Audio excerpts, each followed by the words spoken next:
The Finance and Trade Committee has been questioning former KPLC Managing Director Ben Chumo in a vetting process meant to establish his suitability as the chairperson of the Salaries and Remuneration Commission. Chumo, who was nominated by President Kenyatta to a post, faced graft charges in court related to the procurement and payment for faulty transformers at the Kenya Power Company. Let's have a look at the proceedings now, that we can then all of us contribute towards it. It's not a single organization's solution that can prevail.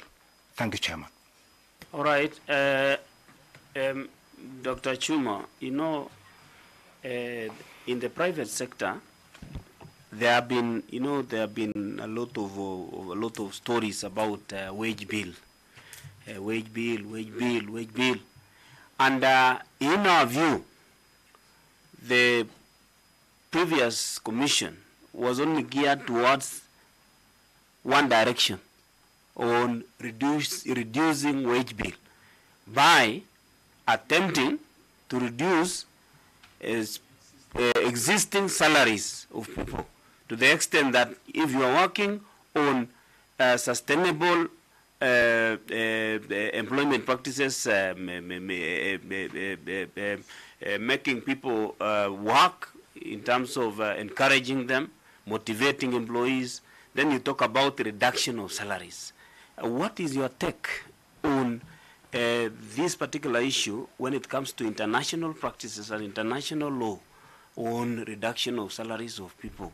Number two, if you want to reduce wage bill, do you think the approach which you are explaining now, that if we attempt to reduce wage bill to 35%, then we will actually then encourage a private sector to grow by investing more in the private sector? Don't you think of another way of saying you do it in the reverse? You encourage the private sector to develop, then when you have developed the private sector, you reduce the pressure on the public sector on issues of employing people who retire instead of re-employing. You actually then, you'll have reduced pressure by enhancing the private sector to employ more people, so that you don't have necessarily to employ like the government. What is your take on that? The last one, there is, in the private sector, you worked in the private sector, there is the issue of synergies. Though you are in public, but you are partly public, partly private. Because KPLC is a private, and at the same time the government holds a stake. But in my view, KPLC practices more what the private sector is doing.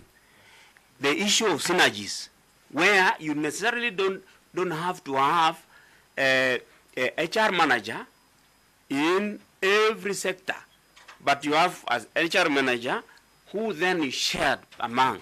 What is your take on the government approach on this particular synergy approach, especially on the issue of Huduma centers? What is your take?